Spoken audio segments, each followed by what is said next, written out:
Hello and welcome to BHS-TV News. I'm your host, Lily Swanson, alongside my co-host, Adrian Weiland.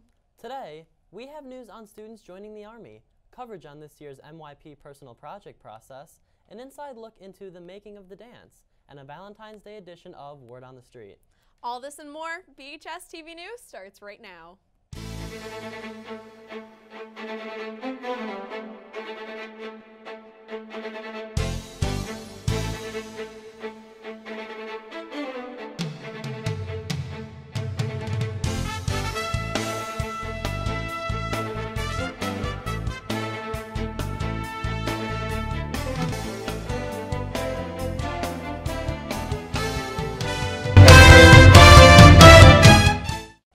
Controversy over gun control across America has erupted more now than ever as a result of the school shooting at Marjory Stoneman Douglas High School in Parkland, Florida.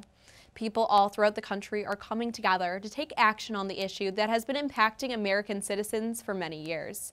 Since the Parkland shooting, many businesses have announced that they are cutting ties with the National Rifle Association, such as Delta Airlines and MetLife. Dick's Sporting Goods also announced that they will no longer sell assault-style rifles in their stores and will not sell a gun to anyone under the age of 21. From Washington, D.C. to right here in Bloomfield Hills, Michigan, students are coming together to help encourage change by participating in walkouts. While some school boards have been supportive of the idea, school districts such as Needville Independent School District in Texas threatens to suspend any and all students participating in the walkout. Here at BHHS, District Superintendent Rob Glass released a statement discussing safety in Bloomfield Hills schools. And the student body has organized a walkout taking place March 14th at 10 a.m. Have anything else to add to the conversation? Tweet us at BHS-TV News. Students at Bloomfield Hills High School are constantly making strides in a variety of different ways. From voicing opinions on major social and political issues to developing talents, skills, and knowledge, the MYP Personal Project wrapped up last week. Sydney Stearns has the scoop on everything to do with the MYP Personal Project just after the break. So it's a club where we teach about the Chaldean history and traditions, and then we bring in food and just teach about the culture. All of you should join because the Chaldeans have a rich history that we should all learn about, and it's really fun. We bond over food and we take field trips. So I hope to see you all there every other Tuesday. I'm Sydney Stearns from BHS-TV News. Here at BHHS, the MYP Personal Projects are a major part of the standard curriculum, a 6-month-long project which focuses on improving presentation skills, time management, and essentially the overall elements of being a good learner. The Personal Project is known for being a long process consisting of lots of hard work, effort, and late nights. Adjudicating is a really cool part of the personal project. Probably my favorite part is seeing all the amazing projects that students have done over the years, things that you would never expect a 15-year-old to do. It's just been incredible how creative, how awesome, how much of a difference kids make. So it's really exciting to see all those kinds of projects. While Celebration Night marks the end of the project building process, students and staff must then begin gearing up for Adjudication Day. Typically, Adjudication Day runs pretty smoothly. While the process is known for being strenuous, people often lack the knowledge of the details of the specific procedures within the process. For my personal project, I taught myself how to play a song on the piano. The song I learned is called I Know I'm Not the Only One by the famous artist Sam Smith. I did this because I love to sing, but I've never been able to accompany myself. So I decided I would teach myself an instrument. I'm not nervous in the slightest. I love talking, I love having people listen to me, so adjudication's gonna be a breeze. Overall, with the Personal Project, students learn the process of how to take a large task and effectively break it down into smaller steps over a long period of time. In fact, this helps students with being organized, utilizing effective research skills, and thinking critically on how to help prepare for life down the road with real-world applications in a high school environment. I'm Sydney Stearns from BHS-TV News. It's been so fun to see all the amazing projects. For my personal project when I was a sophomore, I organized a charity event for the Michigan Humane Society. Adrian, what'd you do for your personal project? For my personal project, I made a tennis racket. That's really cool. Speaking of making a racket, the hit movie Black Panther has caused quite an uproar in the first week. On February 16th, Marvel Studios released its latest record-breaking film, Black Panther. In just 2 weeks, the movie has generated over $700 million. This success is a huge milestone for the fight in diversity in mainstream Hollywood films, as it has disproved the theory that films featuring main characters of color aren't as successful. Shortly after the release of Black Panther, UCLA released a study entitled The Hollywood Diversity Report 2018, which revealed that films released in the past year with more diverse casts were the most popular, and that Hollywood is leaving money on the table by not producing more films with diverse casts. The American people seem very interested in seeing more films that represent them.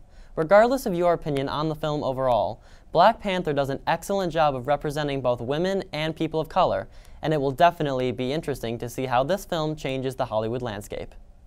The fictional country of Wakanda is overflowing with heroes in this hit movie.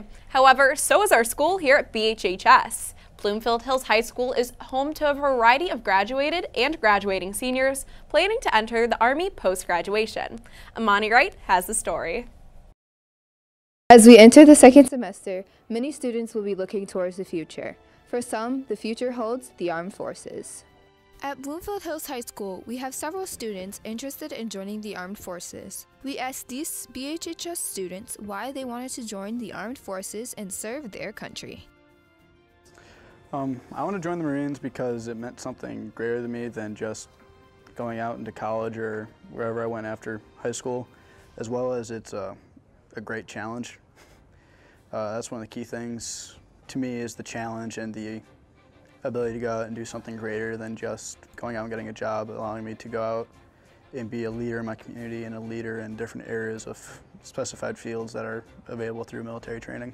There's this great thing called the MESET program, which allows you to essentially become a lieutenant and get a bachelor's degree while you're in the service of active duty. Once you reach the rank of a corporal, which is after Lance Corporal, which the first 3 ranks are time-based. After that, you are chosen based on your abilities and the amount of time that you've put in, and on top of that, how responsible you are. Sergeant Kroll, who works at the recruitment center, explains the recruitment process as well as what attracts people to the armed forces. I think one of the biggest reasons is for all of the different benefits that you can get from joining the military. From, reservists who are working part-time, they are still getting, tuition money to help pay for school so they don't have to take out student loans, to work experience. Everybody getting degrees, applying for the same jobs. The biggest question that they're being asked when they're looking at these jobs is, what sort of experience do you have? With, Marine reservists that are coming out of college with degrees, they don't have that. They haven't answered that question because they've already been working for several years in whatever field it is they chose. Not only do you have to go through physical testing, but mental testing as well. So everybody has to take the ASVAB, which is a vocational test that will help place you in a field that is best suited for your skills. So you may want to do something, but the test is a very good predictor of what you'll actually be really good at based on your knowledge and your skills. Joining the armed forces is a big commitment, and we commend those students for joining. I'm Amani Wright for BHS-TV News, signing off. The commitment to our country shown by these students is definitely honorable. From all of us here at BHS-TV News, we wish you luck on your future endeavors. On a lighter note, last week, Ellen DeGeneres did what she does best, surprising her guests. On February 27th, DeGeneres was interviewing her dear friend and this year's Oscar host, Jimmy Kimmel. The conversation turned to the topic of Kimmel's 10-month-old son, Billy, who has a rare genetic heart disease that has forced him to undergo multiple heart surgeries. DeGeneres had previously raised $1 million to go towards Children's Hospital LA, where Billy underwent his surgeries. But last week, she had another surprise. DeGeneres and her staff had contacted the hospital and named one of the rooms on the Heart Institute floor after Billy.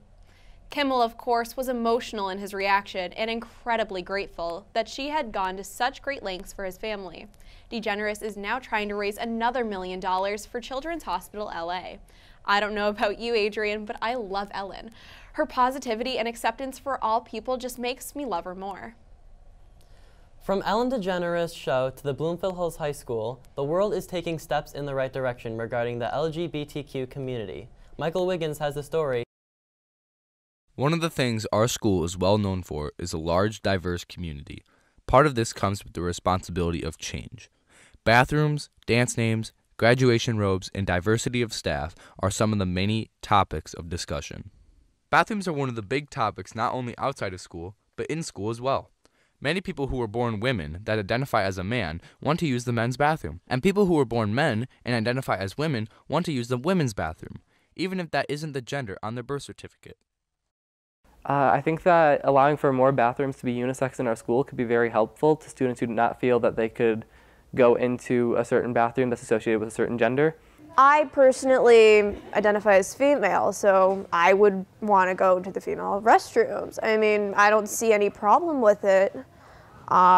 There's nothing really wrong with being who you are in that sense. There may be a little bit of backlash, but I feel like with the correct protection and the correct implementation and the safety of every student who is like this applies to, I feel like that this would be a lot more safer. A large benefit would be the protection of trans students. You know, they would be able to feel like they belong in the bathroom that they are in. They would feel safe. They would feel like they belong. They wouldn't feel excluded from it in public space. But one of the downsides I could see would be just discomfort of students. If a student is unaccepting and they see a trans student in their bathroom, there could be problems. But then the issue becomes the comfort of the general students versus the acceptance of a minority. The school will ultimately decide their policies and changes based on what they believe is the best option for students/staff. This also results in changes to other things that the school does, such as events like the dance. So historically, Sadie Hawkins dances promote girls to ask boys to the dance.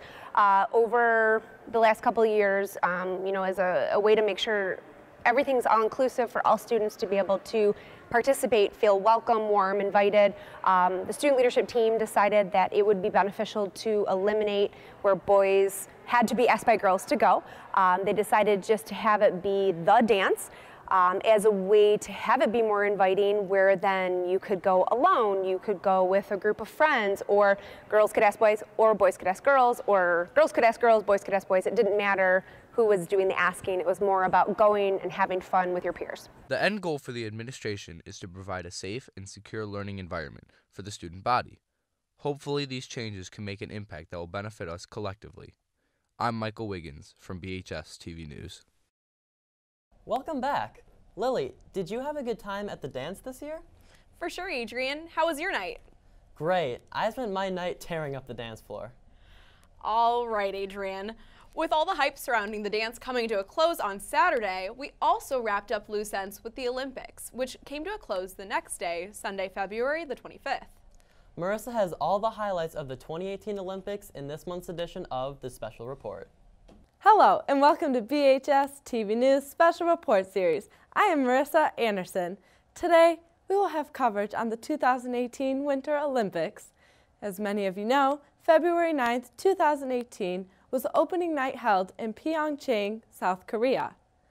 On the opening night, brother and sister Maya and Alex Shibutani from Ann Arbor participated in the figure skating competition part of the Olympics. During the final competition, the amazing duo took the bronze medal for USA with a final score of 192.59. Snowboarding is another event where the United States overpowers the slopes. In fact, Chloe Kim, who is just only 17 years old, dominated, where she then qualified to earn her first gold medal as the youngest female ever. She set the bar very high, landing all her stunts. This run alone gave her a score of 98.25. As well, Shaun White won a gold medal with a score of 97.75 in the men's halfpipe competition. A BHHS student, Darren Mack, watches as his brother Kyle Mack competed in these Olympics. He specializes in both slopestyle and big air.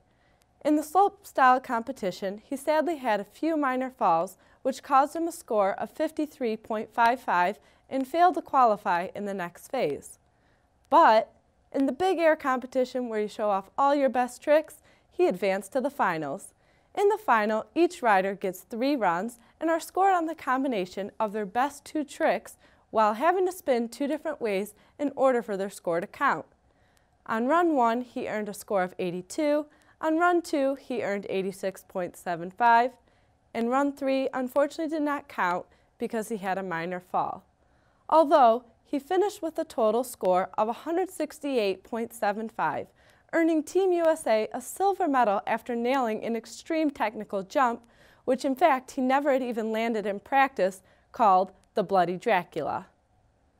During the closing ceremony, results placed USA in 4th place while earning 9 gold medals, 8 silver, and 6 bronze, which gave USA a total of 23 medals. I thank everyone who participated in the Olympics for USA and supported those who were so close to home. With that, I conclude the special report and watch out for the next installment. For BHS TV News, I am Marissa Anderson.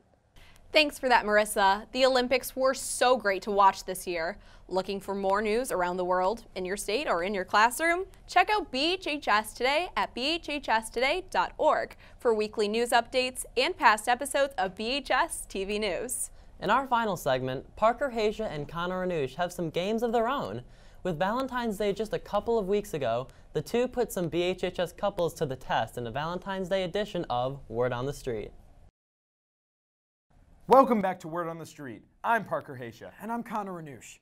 Word on the Street is, it's Valentine's Day. That's right, and with everyone out there buying chocolates and scented candles, we here at BHS TV News also want to spread the love. We ask couples some questions to see how extensive their knowledge is of their significant other. But first, we have a brief message from our sponsors. Creamy. Decadent.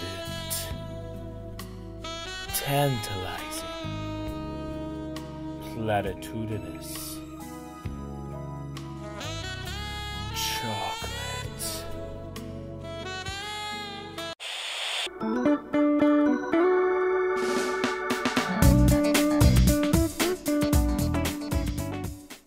Hi, I'm Parker Haysha, and welcome to this episode of BHS TV News, and I'm here with Jackson and Megan.